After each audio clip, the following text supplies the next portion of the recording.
Thanks to everyone who's come today. I'll give a little quick background on the Federal Leadership and Professional Development Seminar Series, and then we're going to go right into our speaker here today. So just to let everyone know, you're here at the Federal Leadership and Professional Development Seminar Series seminar. So this is our August seminar. Today's seminar is sponsored by AHRQ's Magic Group, as well as GSA's DigitalGov University, who's graciously providing the webinar platform so that up to 1,500 people can join today's seminar. The goals of the seminar series, 3 goals for the seminar series. One is to share our federal leader expertise and lessons learned, provide free training since training resources are limited for all agencies, and also bring individuals together across the government to foster intra and interagency connections, collaboration, and sharing. So it's a federal-wide seminar. Right now we have almost 3,000 people that have joined our listserv, so it's really growing, and I'm getting new requests on a daily basis. So we'll see how big it gets eventually as word continues to spread. I just have some quotes here. It's really been a great experience, and it's really shown how Fed-to-Fed training has been so impactful. So for the people in the room, you all have received a leaf. If you could please write your biggest lesson learned on the leaf afterwards. And there is a tree of learning that's about 7 feet tall that has all the leaves from previous sessions. For those that are actually on the phone, you'll actually receive an evaluation, and you can type in your biggest lesson learned in the electronic evaluation. So our next seminar is coming up in October, on October 17th, and it's going to be presented by David Rosenmarkel, the program manager for SES CDP. So he's in the Department of Energy. He will have been retired by then. He's retiring at the end of this month, but he's coming back to do this seminar on getting to SES. So it should be a great presentation as well. So for more information on the series, feel free to contact me. Also now there is a listserv, also sponsored by GSA, so they've really been a great help. So to sign up for future seminar announcements if you're not already on the listserv, and to also get the seminar resources, just join by sending a blank email to this following address, and the slides will be shared as well, so you'll get this. Also, all seminar recordings since February have been posted on our YouTube channel, so this one will as well. So in about a week, this one will also be posted on the seminar channel. So today's distinguished speaker is Bill Thimmesch. He's coming in from DOJ. I'm just going to give you a brief bio about him, and then he'll get started. So Bill currently serves as the program manager for leadership development at the U.S. Department of Justice, where he manages leadership development programs for aspiring leaders and managers. Bill formerly served as a program manager for supervisory development at the Department of Homeland Security, U.S. Citizenship and Immigration Services Agency. Bill is certified as an action learning coach from the World Institute of Action Learning. He has been DOJ's lead for using action learning in leadership development, and his work has resulted in DOJ being recognized by WIAL. A little over a year ago, he established the Federal Government Action Learning Community of Practice, which supports the continued development of action learning coaches in the federal government. Bill has facilitated online and classroom-based leadership and management courses for the U.S. courts, the Department of Labor, and the state of Nevada. He has a master's degree in speech communication from the University of Nevada and is a certified facilitator of Myers-Briggs Type Indicator, Conflict Dynamics Profile, and the Leadership Skills Profile. Please join me in welcoming Bill Thimmesch. I want to thank him not only for this opportunity to share action learning, which is a passion of mine, but also for leading this federal government seminar series. It's had a huge impact. It touches a lot of people, and taking the initiative and doing this, when no one else is just amazing. So I want to thank her for that. As far as the presentation today, I want to first thank those in the room who took the first 2 tables, because that's where the cash prizes are given out. So I guess we only have 3. But you'll all be winners at some point. Well, you learn something. That's you win if you learn. What I want to do is talk a little bit about sort of my ground rules for participation during sort of this interactive seminar webinar. First ground rule is to learn and participate, because that is how you also have fun, and it's also how you learn. And the more people that participate, the more ideas we're going to get across in the next half hour, 40 minutes or so. So that's a big part of it. The next ground rule is to pay attention to what I'm saying. In fact, those online, I just want to let you know that even if you are pretending not to be reading your email, that I have a way to know if you're reading your email, and I will revoke all security clearances. I know people who know people, so I will be watching you, so please pay attention. That's an important one. These are the objectives for what we're going to do today. One is to define action learning, to talk about how action learning builds leadership skills, which is an important part of what we do at DOJ, to learn about how to ask powerful questions as part of action learning, but also as part of work life and personal life. Many of our students in our leadership class end up applying action learning to their children and teenagers, much to their teenagers' dismay that they're asking questions, but important questions. And also how action learning helps us solve problems, which is really a key part of it. Just take a poll for those who are in the room. How many of you did get that link or watch the link on the video of what action learning looks like? It's from Marquardt. It's about, I'd say, a 5 to 8 minute video where you'll see Professor Michael Marquardt, George Washington University, sort of the guru of action learning, and he leads essentially an abbreviated action learning set. So you kind of get an idea what action learning looks like. So for those who are sleepy, I'm going to give you the narrative version, but it'll be short. So picture this. Picture a table, round table preferred, 4 people around the table. At one end, or at the central part, is the sponsor or someone who has a problem or issue or challenge for the group. And to the side is an action learning coach. Session starts off with the action learning coach reading some ground rules about how we're going to work the next 2 hours in this problem that this person is presenting. And the first ground rule is statements can only be made in response to questions. Anyone can ask a question, including team members may ask each other's questions. And the second ground rule is action learning coach, I have the authority to intervene whenever I see an opportunity for learning. Those are the only ground rules. Now the action learning coach turns to the problem presenter or challenge or opportunity presenter and asks, why don't you take 1 or 2 minutes and give us an idea what group's working on today. They present that, and then the action learning coach says, who has the first question? From then on, it's really a 2-hour session of nothing but asking questions. Now there are times when it evolves into discussion, and at the end of the set, the action learning coach is going to turn to each person to say, what action are you going to take? But it's focused really on inquiry, on asking powerful questions. And that becomes a very natural thing. I've never had to train what I would call a natural group, or a group I just pulled together on a real problem. I've never had to train them on action learning. We just do it. The problem I have is when I teach leadership classes and leadership students say, I don't get this. I don't understand it. It's not working. You know, it's like, okay, you're thinking too much. Don't do that. You're in leadership. Don't think, right? Just kidding. But it's a very simple process. Again, it's fairly easy to follow. And this is our first definition. This comes from Marquardt. Again, he's pretty local here. Anyone want to go to the Netherlands? We have a conference at the end of September. I've talked my mother into letting me make monthly payments on the airfare, so I hope to go. We'll see. But this is what Marquardt has as his definition in his book. Action learning is a dynamic process involving a small group of people solving real problems while at the same time focusing on their learning, both on how the group learns, how the individual learns, and how the organization learns. So that's a sort of an academic approach. When I get into this, I think it'll make more sense. I will say I wanted to bring one example since it is football season, and I don't want to have any Pittsburgh Steelers fans angry at me, but I'll bring up the Baltimore Ravens and in action learning in its simplest form.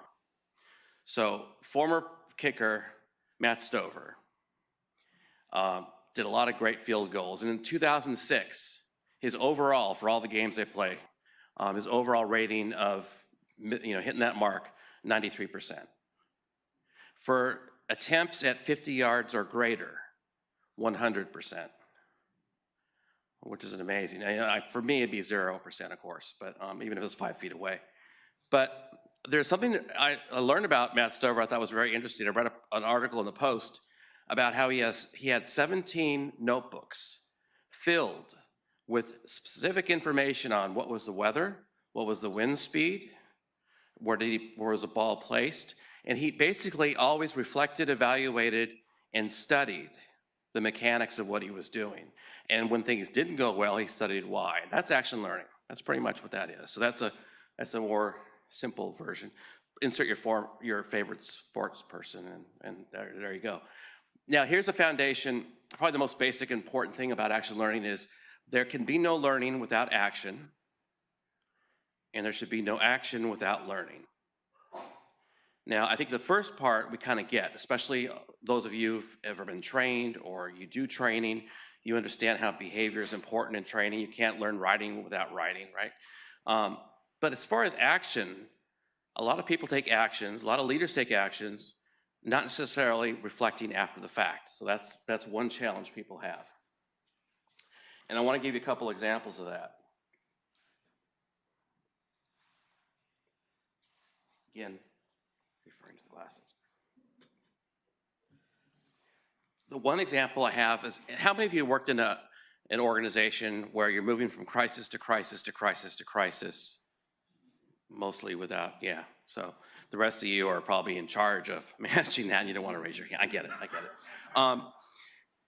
In the government world, in our world, in our fast-paced world, we are focused on action. Leaders are rewarded for action. But they're not necessarily rewarded for reflection. So you can look at it two ways. You could say I'm solving crisis A, B, C, D, and E, and I'm doing a superb job because by Friday I got them all fixed, although they pop up next week. Or you can pause and say, or ask, why are these problems occurring? Why are the same problems recurring?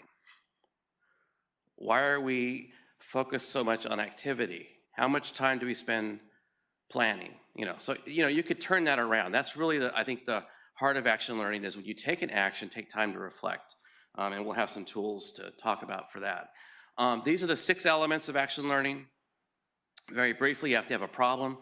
Now, I should put in parentheses a complex problem, not a puzzle. And the difference being a complex problem is something that does not have an easy answer. A puzzle you can fix. So brave Kim Wittenberg putting this presentation on with the new technology, there were some issues about how does this work, how do we connect this? That's a puzzle. You wouldn't need an action learning team, and you didn't need one. You needed just the right people with the right information talking to each other. Now, a complex challenge might be, how do we evaluate if we're having an impact with the federal leadership seminar series? So that might be a little more complicated, might need more questions, that kind of thing.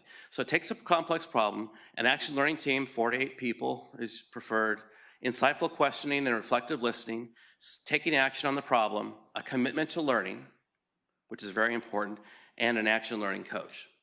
And I'll talk a little bit more about why that's so important to have the coach.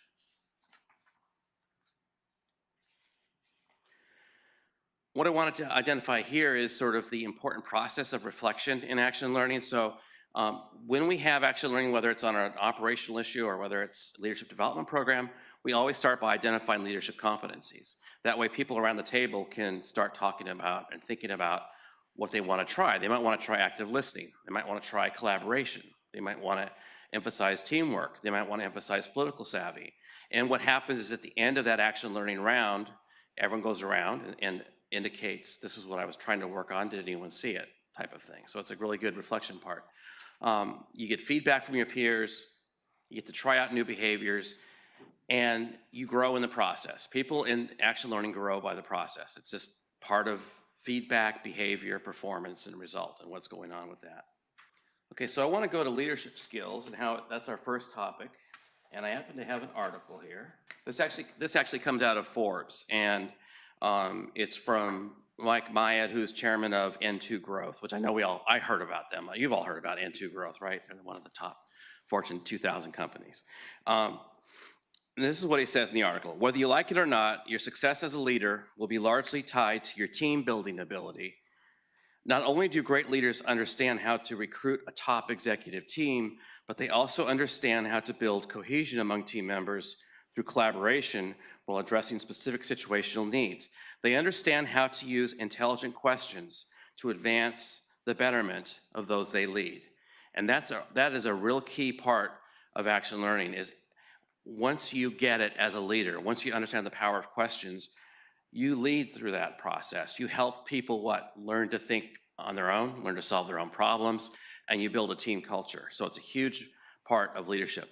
A second part of action learning is it teaches us how to ask questions in the workplace. So one of our students, for example, U.S. Marshal Service, she really fell into action learning, loved it. And this is just standard 101 stuff. It doesn't have to be that glamorous. She basically started a staff meeting by asking a question. So she laid a question on the table, and it changed the whole direction. It was a powerful, open question. It changed the whole conversation. And at the end of the meeting, her supervisor was praising her, saying that was outstanding. That really got us thinking, okay? She just did that because she learned how to ask questions, right? Something we're not normally used to doing, right? So it's a very powerful technique. Thanks. So there's two examples just to highlight or emphasize why action learning is important. First is military action after action reviews. How many in the military or have been in the military? So you're probably familiar with the after action review. It's a very specific part, very important part of the process. And in that process, they look at what happened and they ask questions, open-ended questions, right? Another part is executive education. On the after-action reviews, these are just guidelines for the leader that I pulled from their book. But I want to highlight a couple things here on the slide. Use open-ended questions, conducted during or immediately after each event, and focus on soldier, leader, and team performance. The importance of that, and you don't want to necessarily take action learning to the extreme, and every time you do something at work, you stop for an hour and we do an after-action review. How was that walk over there to Starbucks? What could we have done better? You know, kind of don't do that. But if you had a difficult project, it's a great way to reflect and learn and discuss and improve next time. So that's one example of it. Another example of action learning benefits in leadership development, John Maxwell, probably a lot of you heard of John Maxwell. He's written a lot of leadership books.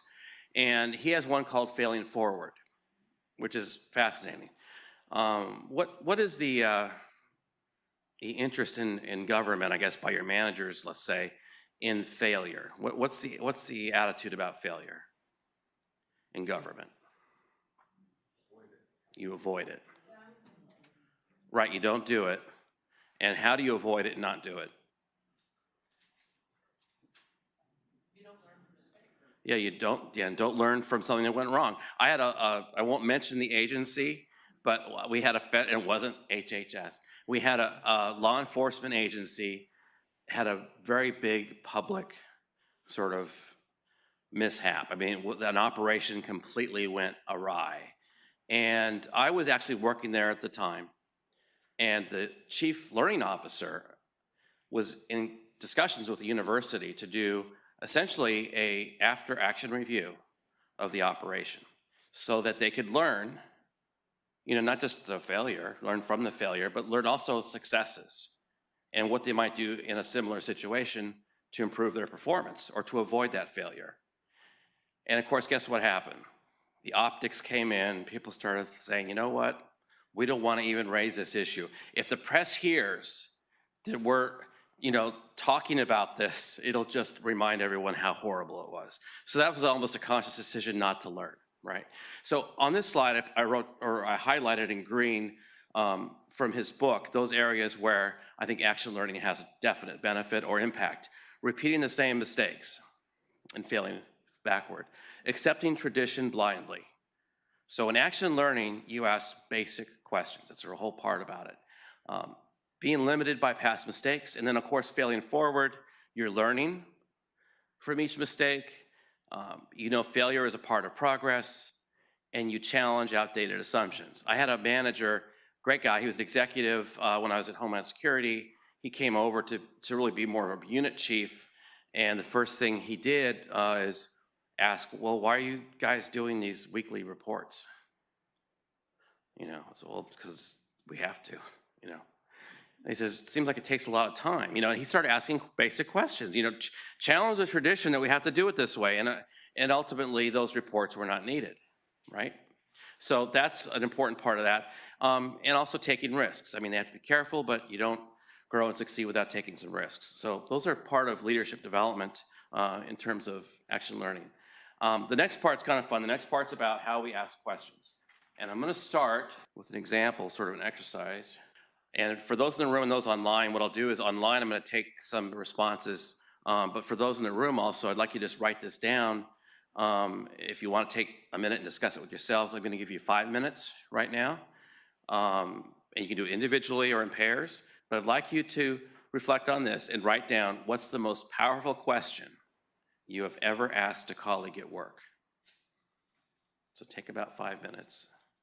Think about it, talk about it, and then write it down. You could go through your whole career. What's the most powerful question you've asked another colleague at work? And not, will you marry me? That does not count. But I think, all right, we'll take a few minutes. Why don't we start with anything that was texted in as the most powerful question asked at work? So some of the questions include, what does success really look like for this agency? Why is change so difficult?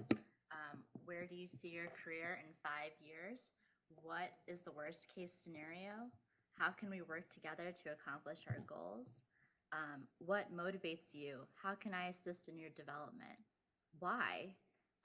What do you think we should do? Are you happy here? How can we do this better? Those are great questions. Those are great.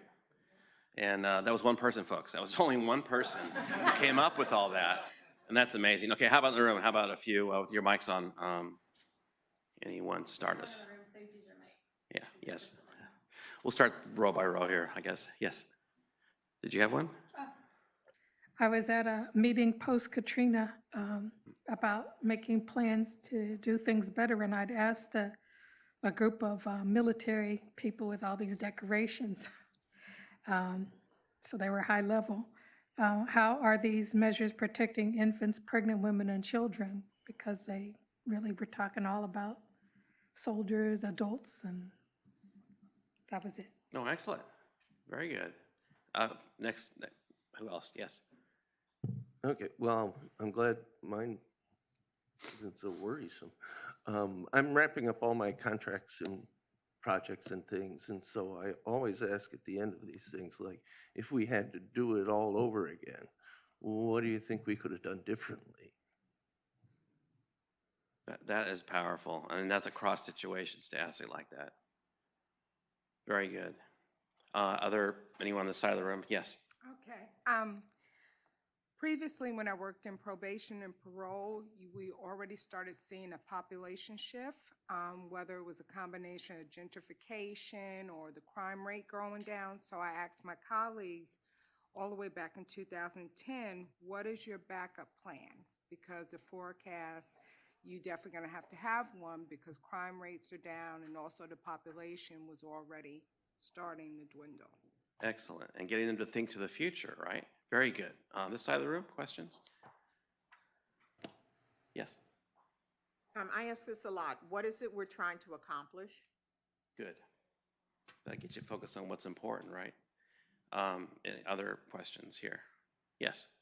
Yeah, about 30 years ago, I was a new person in the grants office, and we would have the outcomes of an application cycle, and you'd have to send out letters that said, congratulations, or you were at an appropriate level, but there are no funds. So there were these letters, and at that time, back 30 years ago, there was limited IT.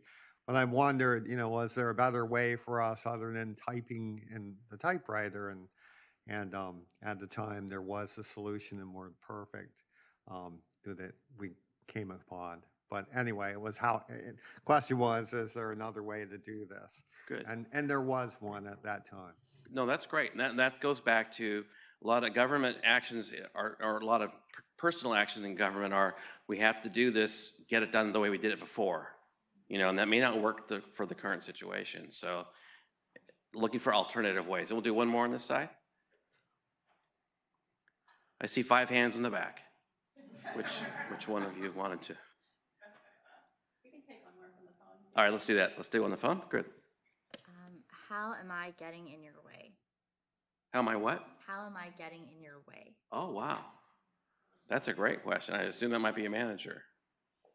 That could be. Could be spouse, but we did say workplace. So, but that's outstanding because as a manager, you don't really know how you're being perceived beyond your own perception, your supervisor's perception, so that's a great question.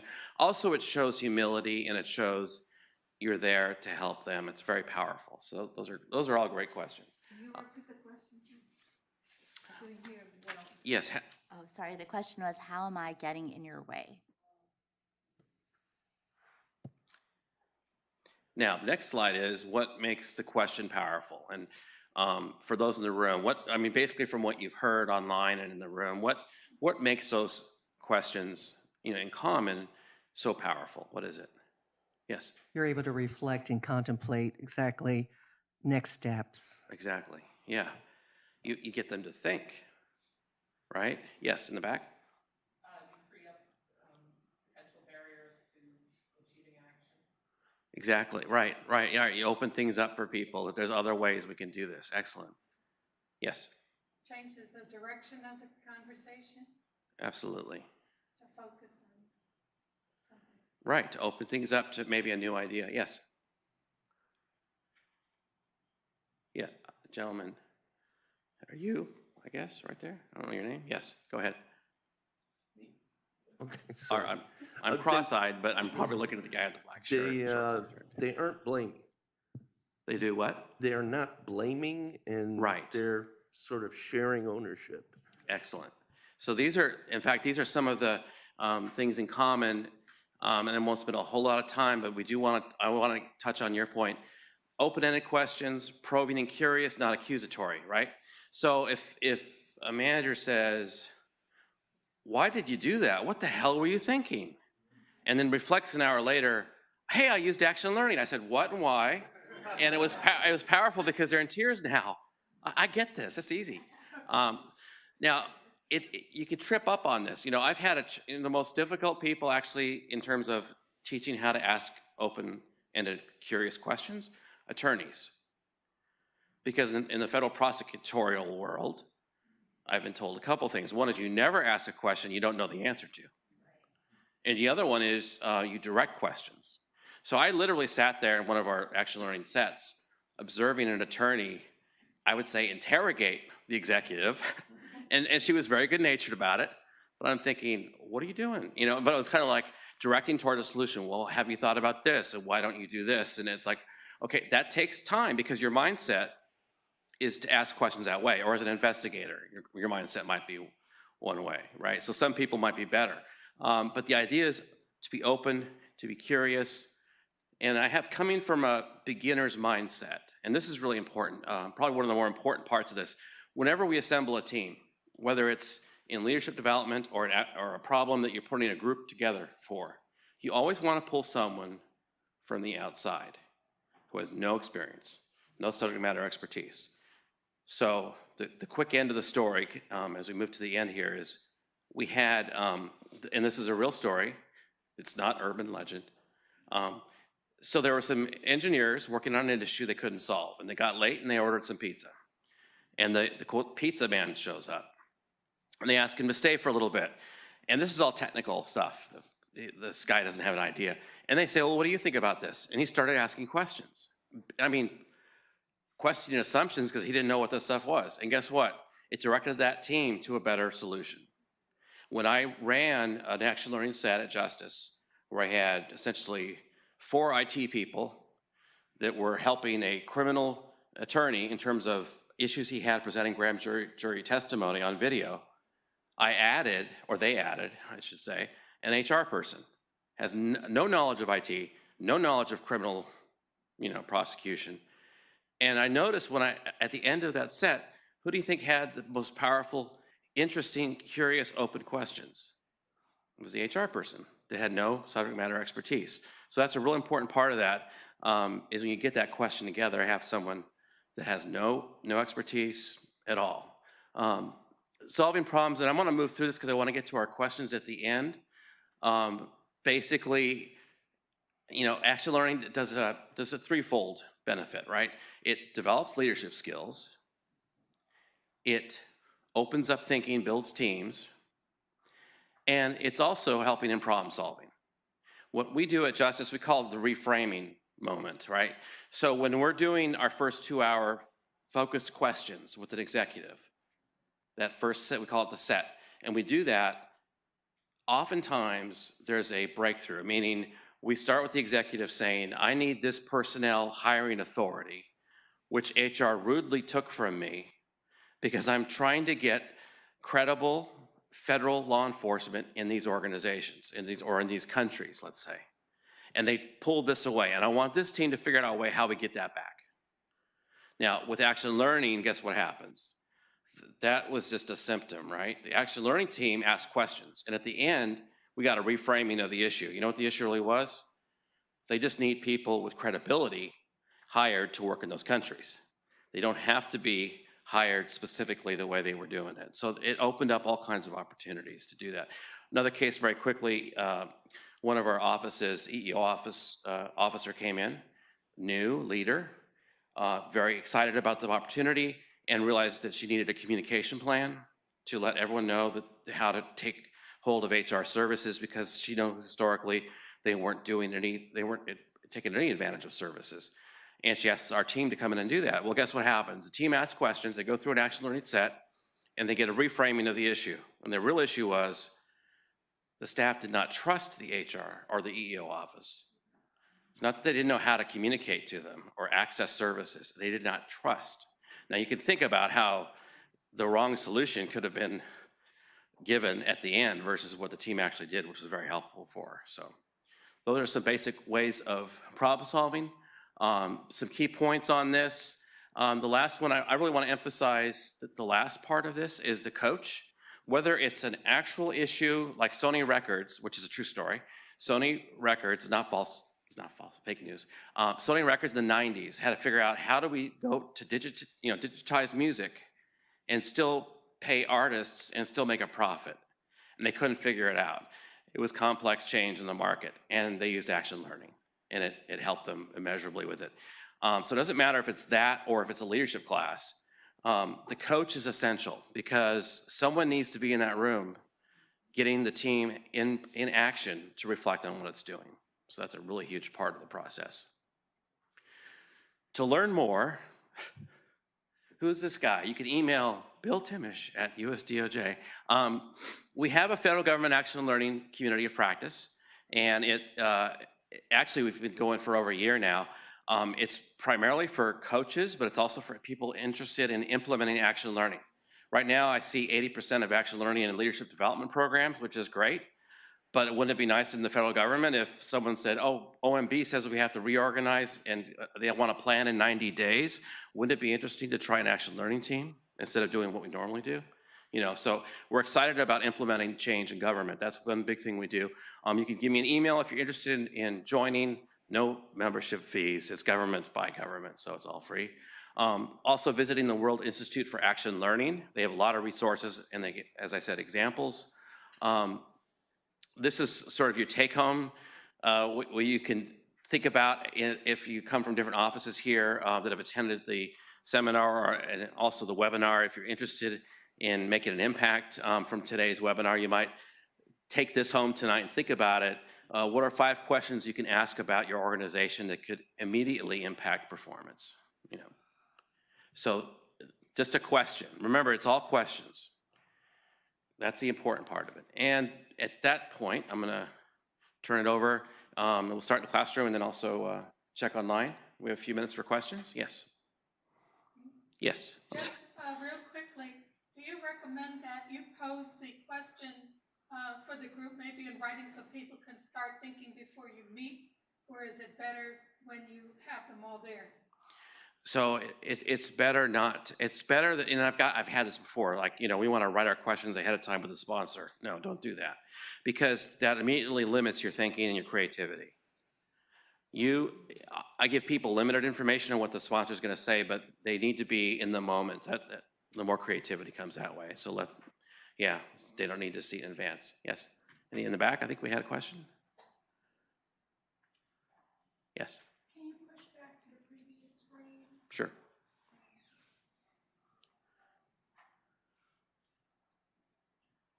That was a closed question. Those are helpful.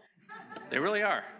But then the action learning coach might say, did you mean that to be a closed question? Yes. Yes, I'm getting them to my solution. Yes. The action learning coach is a member of the team, or they're not a member of the team? Great question. Action learning coach should be absolutely independent of the team. Got you. And I know that there are some of our DOJ action learning members as well as coaches that are online. So if they'll close their ears for a moment, I will tell you that next year, my plan is not to use LEAP graduates as coaches. My initial thought was credibility. They've gone through the program. They'll help people through it. They'll get it. The unintended impact is they know the program, right? They're too close to the program. They get too close to the students, right? As independent as possible. And that's why it's critical, and what we're trying to do in the government is to get someone from another agency to coach who has no interest in the problem. They're not at all connected to the individual or the organization. They could be as independent and focus all on learning. One follow-up question, or Yes. it's a different question. One of the slides said action learning avoids groupthink. Right. Why is that a good thing? So yeah, I'm assuming groupthink's bad. You know, when like we think about the Challenger, disaster, and you think about very poor decisions made in small groups where no one questions anything. We go forward. It's silence.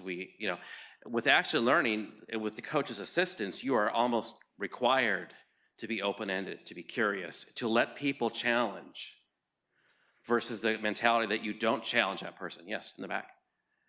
Sort of a corollary with that. So how do you end up so that you're not in the Abilene paradox, where you've made a decision or think that you're going the right direction and you don't go back and question it? How do you facilitate people sort of, moving forward with the decision, but on the other hand, also perhaps looking at it when the information changes?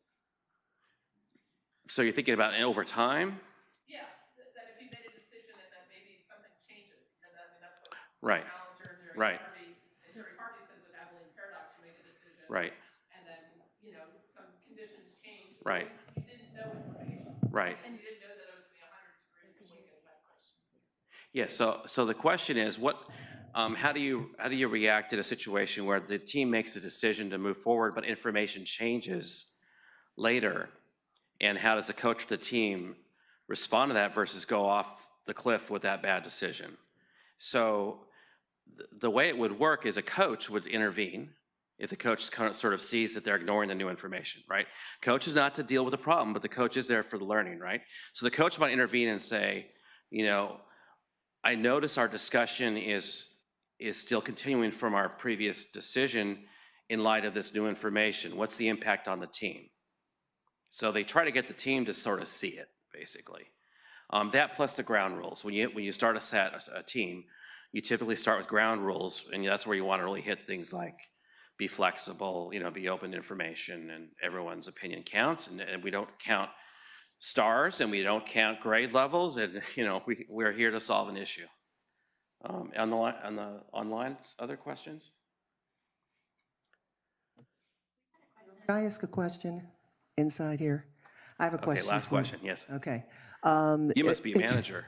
That was very assertive. Are you a manager? Come on, tell me. Before you go there. Okay, all right. Yeah, I just wanted to find out if the government is actually endorsing action learning, is this a dog and pony show that you can take around to the various agencies and departments and have like group training opportunities so that we can be as skilled as possible to be action learning activists, that we can be very functional in that role? So what does that framework look like? Is it being spun out to all of federal government? No, that's great. And I'm in a very similar situation to Kim, right? No resources but me, but I think it's a good idea, so I'm going to do it. So I approached the Federal Chief Learning Officers Council and OPM, and they both said, great idea, create the community. But they didn't have any money for it, right? So this is what we hope for our practice, the Federal Government Action Learning Community of Practice. We want federal agencies to start attending those meetings, interact, and say, our agency has a problem. They don't want anyone inside on it, but can you coach this session with these executives or this team? So that's kind of how we're doing it. It's not formally endorsed, but it's more about how do we do an information exchange through this community and get people around government to start actually showing results. And it does. I mean, it's amazing. I am quite impressed, not only with results, but by team building. Before that example I told you about with the IT, that criminal attorney was not real happy. He was thinking IT doesn't get the fact I'm standing in front of a grand jury and the video flips, and someone says, I'm tampering with the evidence. But through action learning, the IT people looked at him and said, I had no idea, right? And they suddenly become one team. So it's huge. It has a huge impact. So through the community of practice is really what we have right now. I don't see much else on the horizon. So we actually have a bunch of questions on the phone. So one of the questions we had is, does action learning sit with the chief learning officer? Does it sit or fit? Sit. So does it actually come out of the chief learning officer, or is it really more of a broad agency? That's a great question. Let me take an hour to answer it. Now, so here's how I've seen action learning in government. The Department of Commerce actually, in 2003, so not too long ago, was using action learning in an SES candidate development program, right? And that's where I say most people are using it in government for leadership development, right? Because it's a great way to develop leaders. But, you know, the other side of it is to operationalize it, to actually use it for problems. And I'm sorry, go back to the other part of that question. So they were just asking whether or not action learning sat with the chief learning officer. Right. They were the one that really. So here's what I'm thinking. If it sits with a chief learning officer, it's going to be used primarily for learning. Not that isn't part of it, right? But it needs to, I mean, for me to say what success looks like the executive, the assistant director, the special agent in charge has an issue in their district, and they know about this tool, they've heard about it, and they want to bring in an action learning team and operationalize it. And so, in a sense, the executive has to be part owner in that. And then we had another question on how do you become an action learning coach?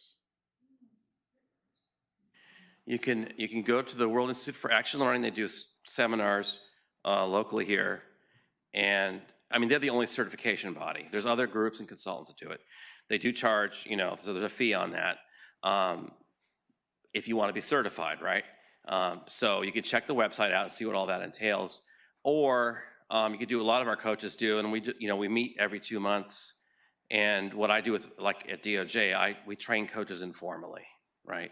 But if you want formal training, the World Institute for Action Learning probably is the best place. They have the most sort of strict approach, but it's also a very well-run approach and works.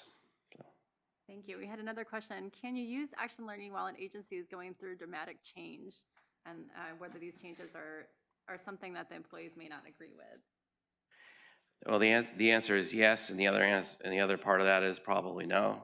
I mean, honestly, when we did get that OMB reorganization, like everybody else, I sent an email to the HR director. Now understand, this was after DOJ received an award for action learning. I sent an email to the HR director. Oh, is she on the line? Probably. That's okay. And I basically said, "That's all right. I'm from Nevada originally. I always speak straight." And I said, why don't we use an action learning team to tackle this urgent, complex issue? And it reverted to what we typically do, which is management made the decision, asked employees for ideas, and acted, right? It should be. If it's urgent and complex, it's going to get done. That's the idea of the issue. So if you do have something difficult, you should use action learning. If you want union and management to agree on a real divisive issue, put them both in the same team to work the issue out through action learning. So. We've had other comments. How do you get an outside coach to come in? And we've had someone say that we have a federal coaching network database, although they wouldn't be action learning coaches. So if you wanted to get someone to come into your organization, how would you find an action learning coach to assist? So how many are online? You said about approximately? I'm honestly not sure. There were over, I think it was 844 people. Right, so I don't mind going through. I was on vacation, I had 300 emails. So you would email me, and I would basically give you the schedule of our next federal government meeting and how to do that. We do, luckily, we have a colleague at DOJ who's from Dallas in IT, and she's developing on OMB Max, I believe, a community site, which will really be helpful because a lot of people can't get to our meetings, and we want to start posting best practices and identify coaches that can volunteer to your organization. So we're kind of still in the initial stages, but we're going to get there. Yes. I'm presently in an action learning activity with the Department of ONHS. There's 3 of us here. Oh, excellent. And we are subdivided into certain categories. My particular work group is really struggling with moving beyond the roles and functionality of what each person is responsible for. And what's happening is it's kind of stifling our progression to really move into the real meaty issues of what the purpose of our action learning group is, because the facilitator, the program manager, the team coordinator, the presenter, there's like a sense of resistance of people really wanting to take ownership of those roles and what tasks are responsible to that. So how do you get a group that is stuck with just the primary basic part of role responsibility to get past that and actually start addressing the true issue and the purpose behind our action learning? Okay, I'm going to answer this in a way you probably won't like. You run an action learning set. What you just did in the 1 to 2 minutes is you presented a complex, urgent issue. So you ask, and I would volunteer myself as an action learning coach, but you would then ask people outside of that group, outside of that function, outside of the team, just people maybe in this room, get 4 or 5 of them together, and we run a set, and you present this issue. And people start asking you questions, and after 2 hours, you might know your answer. But what you said was a perfect example of how you'd present an issue, and I think that would actually help very much. Can that question be presented with a team? You could do that too. You certainly, I mean, action learning is only one approach, right, to problem solving. You can certainly raise to the team and say, I've noticed this, what could we do? But you're limited to what? You have the team perspective only, right? You want that pizza man, pizza woman, someone to come in and help them generate new solutions. Yeah, I know we're way over time, so I'm. No, this is great. Thank you, everyone, for coming. And do you have any last words, Beth? Be brave. Ask questions. Become a learning culture. It's amazing. I mean, as I said, I'm very passionate about it. I think it's a great tool, and the biggest part of it, I think, is morale. You boost morale when you start asking people, "What do you think?" and giving them some authority. So, thank you all very much.